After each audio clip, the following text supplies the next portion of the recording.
রইল ইজ্জত তোর কাহা গইল শান, জরিওটা না রইল তোরা ईमान। सूद और रिश्वत पे, सूद और रिश्वत पे कहनो गुमान, हैर मुसलमान कहनो तोर ईमान, हैर मुसलमान कहनो तोर ईमान। कहनो करे छे तू इतना कंजूसी, भूखले मारे छे बगल पड़ोसी, भूखले मारे छे बगल पड़ोसी।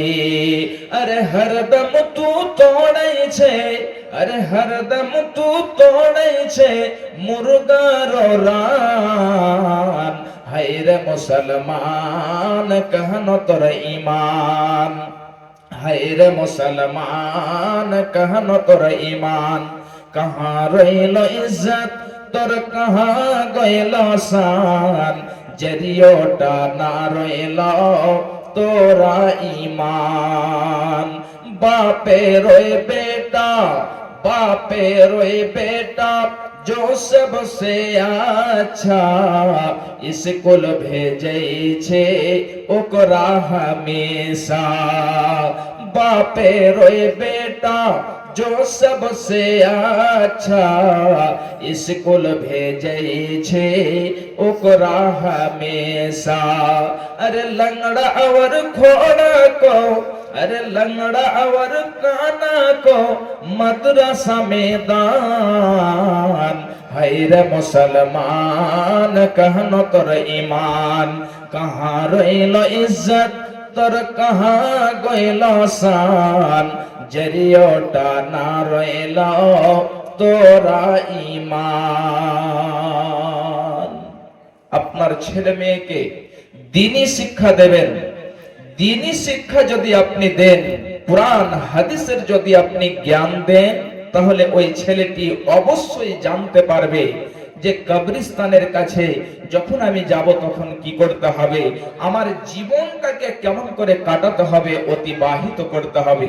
এই জন্য ভাইজান বাপজান আমার, যিনারা পিতা হয়েছেন, মা হয়েছেন, কমপক্ষে আপনার ছেলেকে কুরআন ও হাদিসের জ্ঞান দেন। তারপরে আপনি আপনার ছেলেকে স্কুল কলেজে দেন, ইউনিভার্সিটিতে দেন, কোনো অসুবিধা নেই, কিন্তু ছেলেটা যেন সে দ্বীনি শরীয়তি আমল যেন করতে থাকে।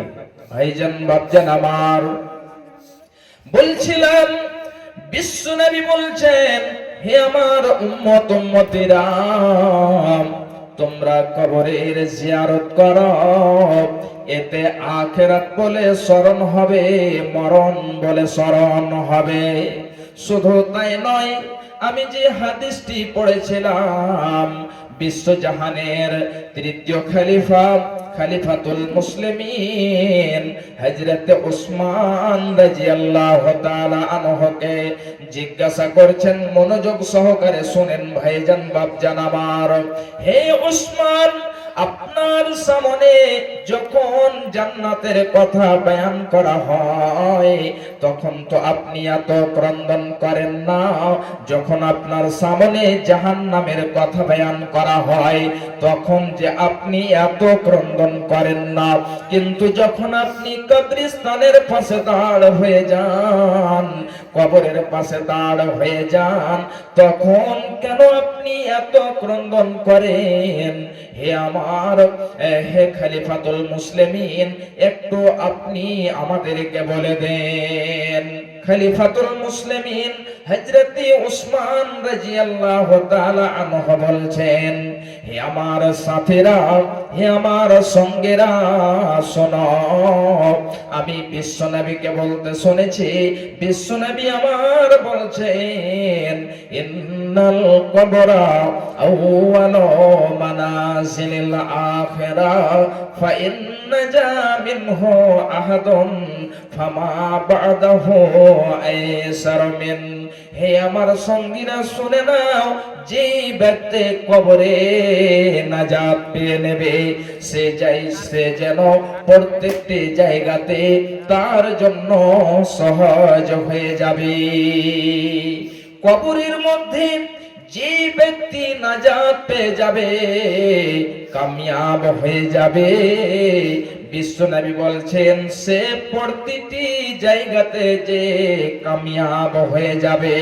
ভাইজান বাপজান আমার, এবং বিশ্বনবী বলছেন ওয়া ইন লাম ইয়ানজু মিনহু ফামা বাদাহু আসাদ মিনহু।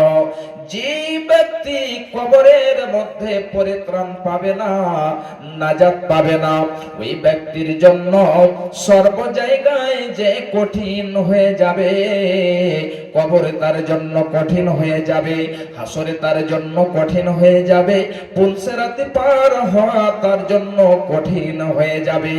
এই জন্য বিশ্বনবী বলছেন তার জন্য তারপরে যতগুলো স্টেপ রয়েছে, যতগুলো জায়গা রয়েছে, প্রত্যেকটি জায়গায় তার জন্য কঠিন হয়ে যাবে। আমি এর আগে বলছিলাম, মানুষ যখন মারা যায় তাকে কাফন দিয়ে দাফন করে চলে আসে। যখন মানুষেরা ফেরত চলে আসে, এমন সময়তে দুইখানা ফারিস্তা কবরের মধ্যে হাজির হয়ে যায়। বিশ্বনবী বলছেন ওই দুইখানা কবরের মধ্যে ফারিস্তা তাকে উঠিয়ে বসিয়ে দেয় এবং এক এক করে তিন খানা প্রশ্ন করে। যে প্রশ্নগুলো আপনারা জানেন, এই তিনখানা প্রশ্ন যখন সে বলে দেবে, উত্তর যখন সে বলে দেবে, বিশ্বনবী আমার বলছেন যে আকাশ থেকে একটা শব্দ আসবে, তাতে বলবে সাদাকা আবদে, এই ব্যক্তিটি আমার হলো সত্যবাদী। এই ব্যক্তিটি সত্যবাদী, যে কথাগুলো বলছে এই কথাগুলো হলো সত্য। এই জন্য এর জন্য কি করে দাও, ফাফরিসুহু মিনাল জান্নাহ ওয়ালবিসুহু মিনাল জান্নাহ ওয়াফতাহু লাহু বাবান ইলাল জান্নাহ। বিশ্বনবী বলেছেন তার জন্য জান্নাতের বিছানা বিছিয়ে দাও, তার জন্য জান্নাতের বিছানা বিছিয়ে দিয়ে জান্নাতি লিবাস তাকে পরিধান করিয়ে দাও এবং জান্নাতের দরজা তার কবরের দিকে খুলে দাও। যদি আপনি তিনখানা প্রশ্নের উত্তর দিয়ে দিতে পারেন, তাহলে আপনার জন্য জান্নাতে বিছানা বিছিয়ে দেওয়া হবে, জান্নাতি লিবাস দেওয়া হবে এবং জান্নাতের দ্বার আপনার কবরে খুলে দেওয়া হবে। আপনি কিয়ামত পর্যন্ত আরামে থাকবেন। অনেক লম্বা হাদিস, আমি সংক্ষিপ্তে আপনাদেরকে বলি, খুব ভালো করে শুনে রাখুন। বিশ্বনবী বলছেন যদি ওই ব্যক্তি তিনখানা প্রশ্নের উত্তর না দিতে পারে, বিশ্বনবী বলছেন আকাশ থেকে একটি শব্দ আসবে, কাযাবা আবদে, এই বান্দাটি হলো মিথ্যাবাদী।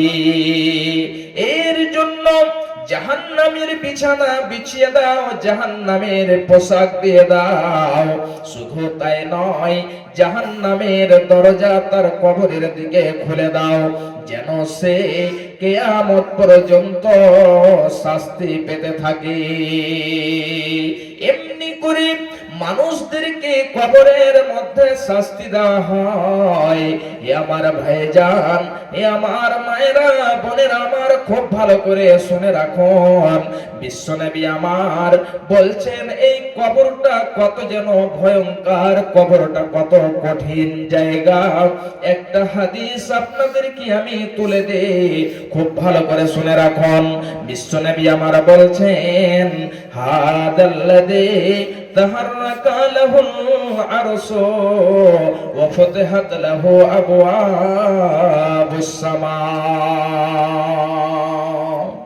খুব ভালো করে শুনে রাখুন।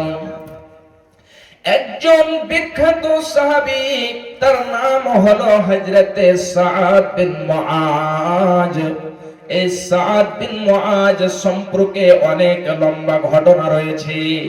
হযরতে সাদ বিন মুআজ খান্দাকের যুদ্ধে একটা তীর লেগে যাওয়ার কারণে তার রক্ত যেন বইতে আরম্ভ হয়েছে। এই রক্ত যখন বের হতে লেগেছে, আর সে রক্তটা রুকে না। এবারে যেন আল্লাহ